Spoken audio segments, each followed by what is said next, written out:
kandi batiri akazi kayo turakazi naho kubika umuriro. Ubwo rero iyo tugeze kuri mfata tuvuga ko ibika umuriro, twajya kuri stabilizer tukavuga ko itabika umuriro. Mwaye kazi kuri Teta na Menya TV, niba rwanda bigeze kuri channel yobere gukanda subscribe, like, share ndetse usike na comment utubwire wenda aho tumvisha kubaza cyangwa se ukaba wanaduha idea. Nshimira n'abantu bagenda baduha ama collection amwe namwe, kandi mufitiye na group ya WhatsApp igenewe buri muntu wese yakanze subscribe hano, kugira ngo duhuriremo tugende tubazanya ibibazo twungurana ibitekerezo ku ngingo runaka. Kandi nshimira buri wese kandi subscribe, kuko ubu tuvugana uyu munsi twujuje 2k sub cyangwa se aba subscribers 2000. Ni iby'agaciro kuba Teta na Menya family cyangwa se Teta na Menya community iri kugenda yaguka iba nini cyane. Rero uyu munsi ngiye gusubiza ikibazo cy'umukunzi wacu tubajije ngo inverter na stabilizer bitandukaniye. Mu by'ukuri ibi ngibi ni ibikoresho bibiri bitandukanye kandi bikora n'imirimo itandukanye kandi cyane. Wenda duhereye kuri definition zabyo cyangwa se ibisobanuro byabyo.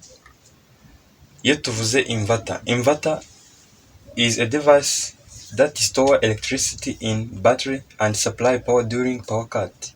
It converts DC from the battery into AC for your home appliance. Ndavuga ngo iki ni igikoresho kiba gishobora kubika ingufu z'amashanyarazi muri battery. Iyi ngiyi ni inverter.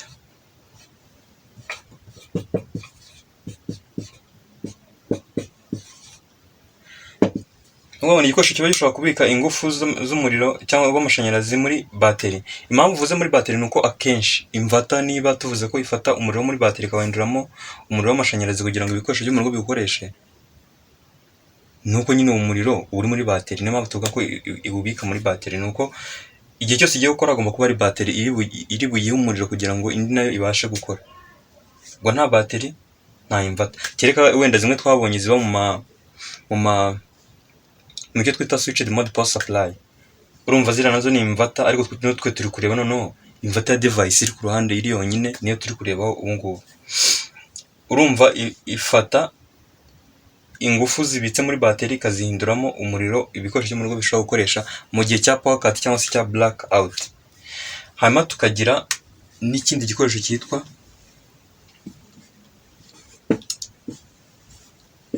stabilizer.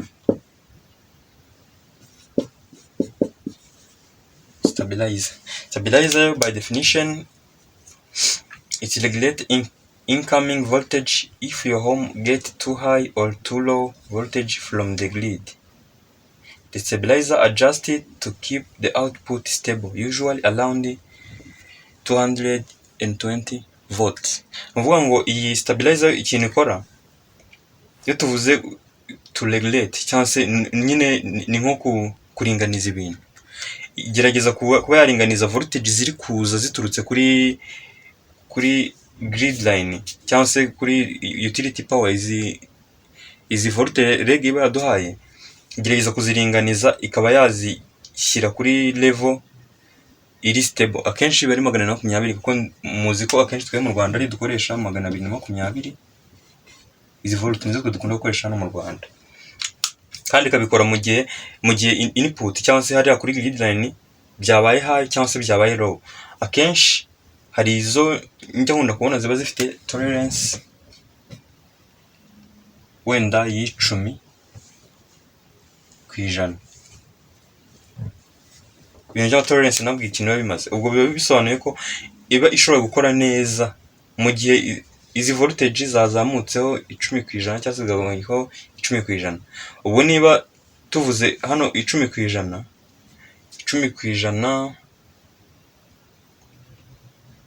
ubwo hano ubwo ni voltage 22. Ubwo fata izi voltage uteranyaho 22 cyangwa se ukuremo 22. Ubwo hano duteranyaho 22 turahita tubona 42, 842. Ubwo aho ngaho ni igihe byazamutse cyane, urumva muri iyo range ibishobora kuba yazigabanya ikongera zisettinga kuri 820 cyangwa se 22 zikavaho tugasigarana 198. Icyo gihe nabwo bishobora kuba yakongera zizamura. Urumva kuri wa umuntu wabazaga ngo ni gute ngo transform ishobora gukora ngo step up ngo na step down icyarimwe, yego ntabwo ikorera icyarimwe ariko ibasha kubikora, kuko izi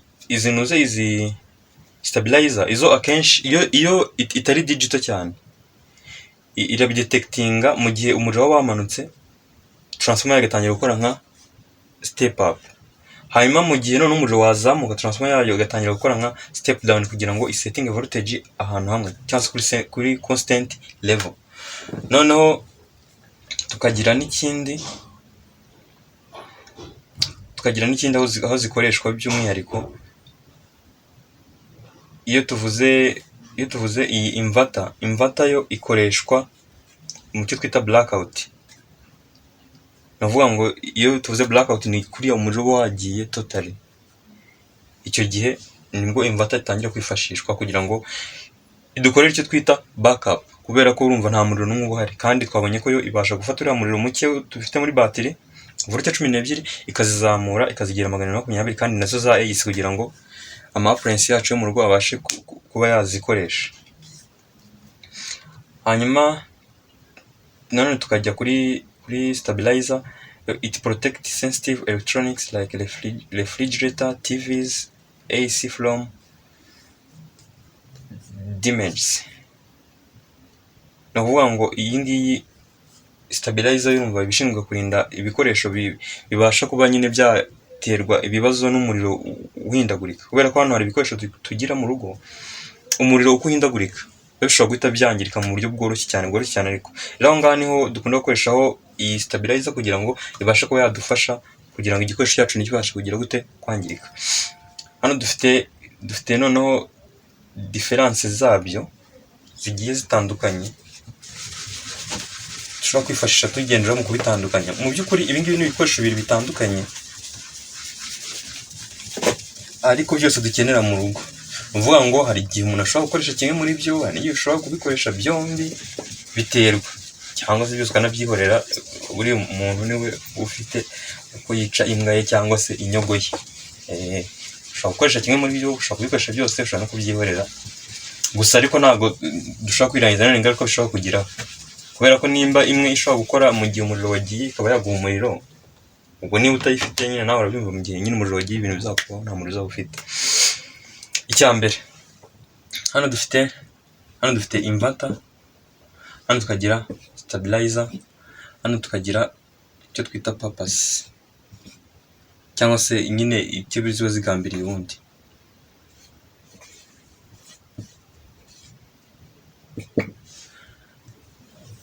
Ni nk'agatablo.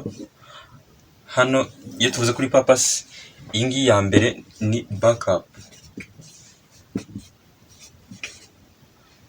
hanyuma iyi ngiyi ya kabiri ni voltage regulation.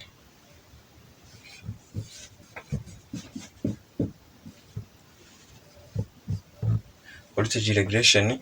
Tukagira iya kabiri ivuga ngo works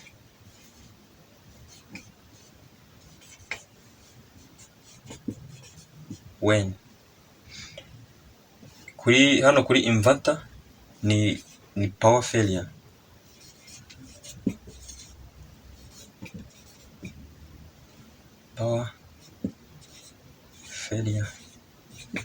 Tukagira hano no kuri stabilizer aho igihe ishobora gukora ni icyo twita fluctuating voltage.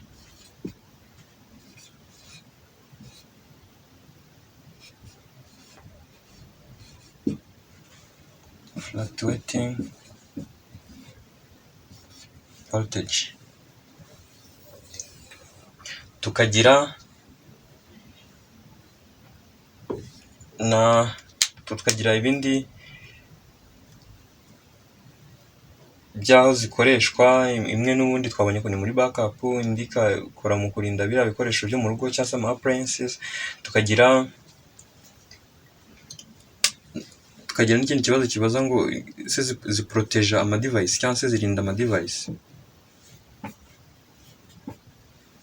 Protect device. devices, hano ni no, hano ni yes, kubera ko nyine stabilizer niko kazi kayo cyangwa se nicyo kintu yagenewe gukora. Tukagira n'akandi kamwe kabaza ngo ese zibasha kubika umuriro. Iyo tugize kuri inverter ni yego, twagera kuri stabilizer ni no, kubera ko inverter twabwiye ko impamvu ibika umuriro nuko ahantu henshi ibiri gukora, tukuyemo ko muri power supply ziraza switched mode, ahandi hose inverter igomba gukora kumwe na batiri, kandi batiri akazi gato turakazi aho kubika umuriro. Ubwo rero iyo tugize kuri inverter tuvuga ko ibika umuriro, twagera kuri stabilizer tukavuga ko itabika umuriro.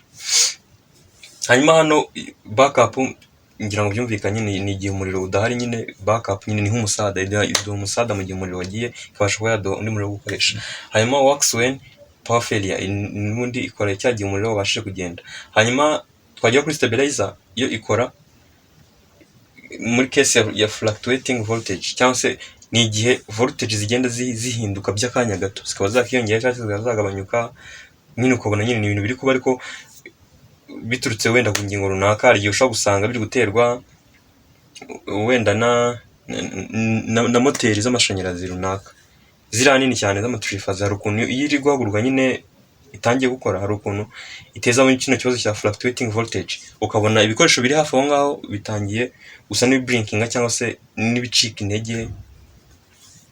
Ukabona nyine urugero, tubare utuye hafi y'Imasoro, wari ucanye itara ryawe, wenda niba ari nk'uruganda runaka rwakije moteri yarwo, ugatubona itara ryawe ritangiye guhumbya cyangwa se rigize ibyo twita flickering.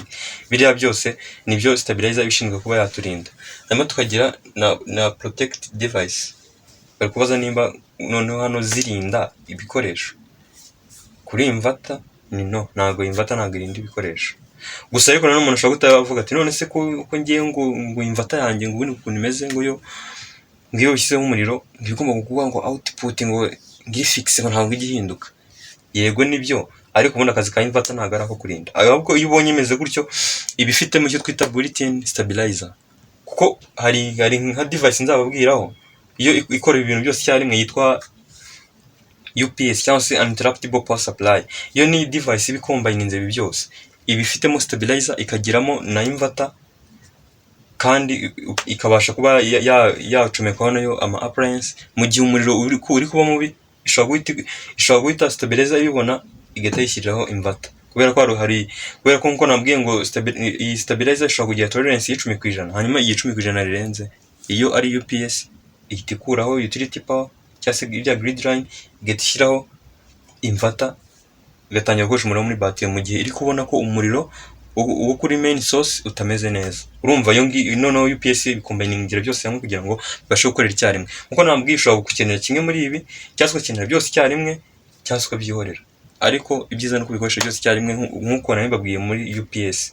Gukoresha UPS biriya biri byiza cyane, kubera ko akenshi UPS ziba zifite stabilizer nziza, kandi urumva zishobora no gusupportinga wide range of protection, tugendeye ko iyo tolerance zishatse kurenga ihita ishyiraho backup power, ubundi ugakomeza gukoresha ibikoresho byawe nkaho nta cyabaye. Nshimira umuntu warebye iki kibazo, ndizeye ko yasobanukiwe, kandi nshimira nawe ugejeje ahangaha iyi video. Nibyo agaciro kuba tugufiteho wakoze subscribe, kandi nawe turayikora, iki nicyo gihe kugira ngo uyikore, kandi like, niba ugiye gusiga comment, kandi mufite group yagenewe wakanda subscribe hano kugira ngo dukomeze twigane no hanze ya channel, kubera ko yego kuri channel mbasha gusubiza ibibazo byinshi mu mwagiye mumbaza, gusa ariko hari ibindi bibazo no by'umwihariko byo kuri tere abatekinisiye bagenda bahura nabyo, bagenda baza muri group tukabasubiza. Nanjye nshobora guhura nacyo, nabona kinchallenge nanjye nkajya muri group nkabaza ati mwansupportinze hano, hariya nicyo group biriyo no gusupportingana. Ubundi wowe utarakana subscribe rwose nakubwira iki, kandi subscribe ufungura akazogira kugira ngo amasomo yacu hano azajya kugerera ku gihe, kandi azakugeraho uri wa mbere uploadinga notification ikugeraho, uhita ukurikira amasomo yawe, kugira ngo twese tuzabe aba professional muri electronics. Ubundi dore muri video z'ubutaha. Ciao.